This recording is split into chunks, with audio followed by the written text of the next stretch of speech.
Thank you, Sreekumar, for having me and for the kind introduction. You said something very important. You said technologies are a creation of our minds. And that is so true, but it is also fraught with ideological implications. Because the way that, I mean, let's face it, you were talking about classrooms. There's very little chance, if any chance at all, that if you're a teacher, in your entire lifetime, it would be very odd if you've never chided a student for not paying attention or for being on the smartphone. If the child is lucky, because many of the schools and colleges now ban those smartphones for the very reason that you mentioned, which is that we have a problem with attention. So what do? We just take away all the distractions that are supposed to hamper a long attention span. My experience has been that I used to yawn in class when I was a student. I used to be distracted every few seconds when I was a student. I got chided probably even more than I chide now the students of the so-called Gen Z or Generation Z, which this is a very different generation, and it is so different indeed that attention. Deficit, now that's an ideologically fraught term, and I'll explain that.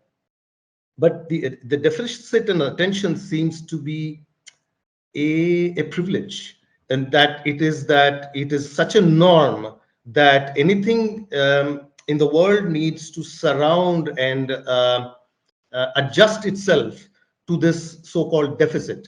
I say deficit is problematic because of the fact that it's ironic that first of all we call it a deficit, in which, I mean, deficit by definition would mean that it's an aberration. It's not fulfilling the actual normal need, and yet everybody in the media and everybody else seems to be accommodating themselves around that deficit itself, and that I find a little ironic. In that, just to give an economic perspective of this. Attention economy itself is a familiar term to us now.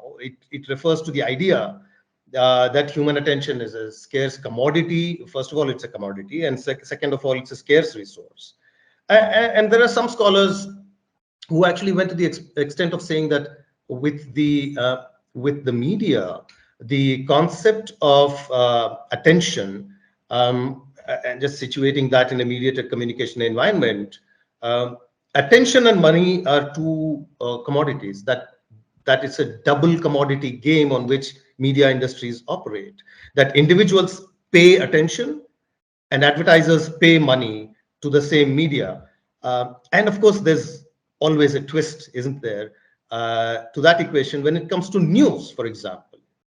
And that attention, so the extension of this that I'm drawing is that attention itself is a double commodity, because on one hand, individuals lend their attention or pay their attention to the media.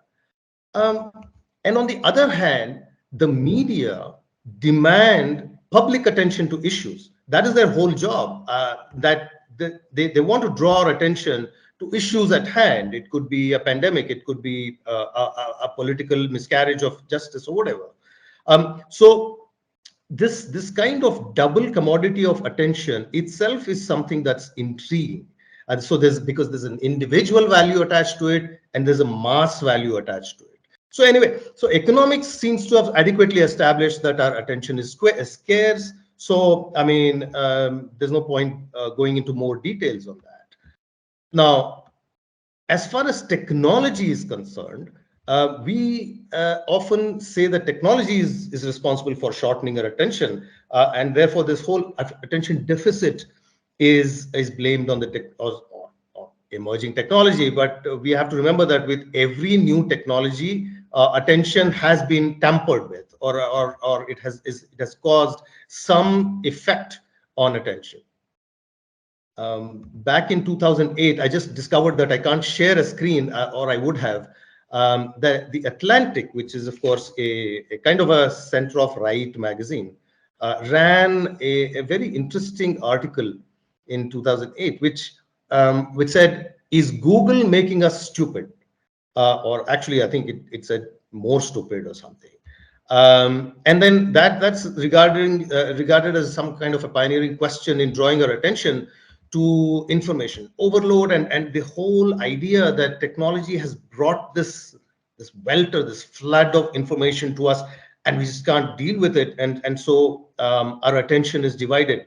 That seems to be a more credible question to ask from a technological perspective, because the fact that attention is divided seems more plausible than the argument that attention is in deficit.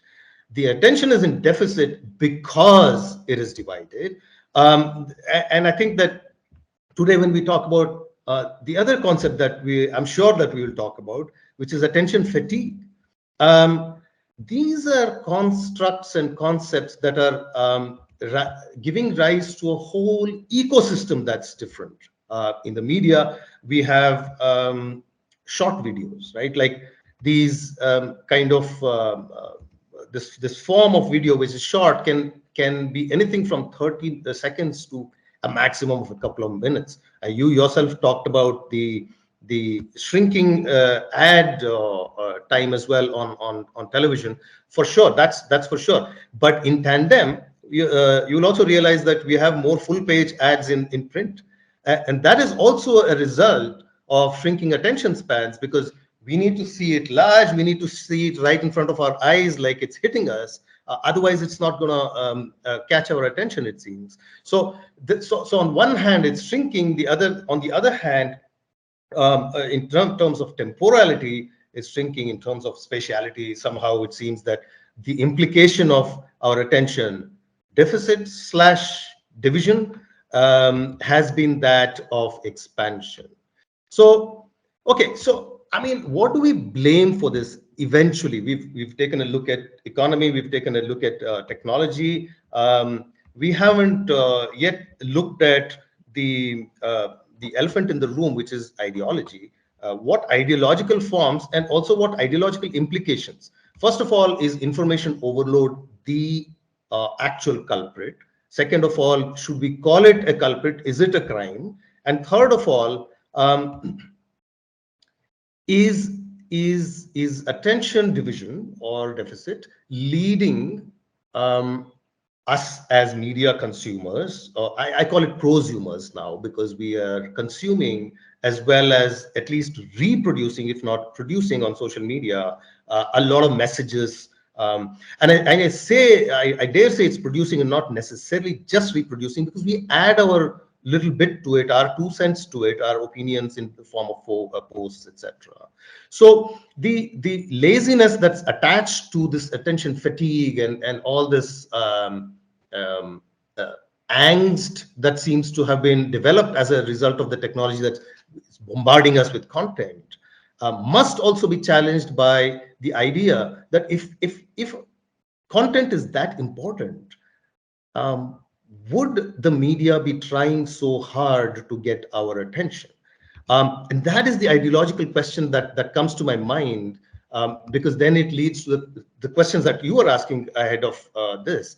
This is what happens in the age of AI, which seems to be this new buzzword. I'll give you one more buzzword to end with, and that is media literacy. But we can talk about that as we go along, because it's like my whole interest and research is in media literacy, or as I have termed it, because I'm a theoretician, media illiteracy. So I mean, I would argue that media literacy and illiteracy are just two sides of the same coin, but that's an ideological debate for another day. So with that, I know that I have limited time and probably even overshot it. I will end here, and then we'll probably talk about it later. Thank you.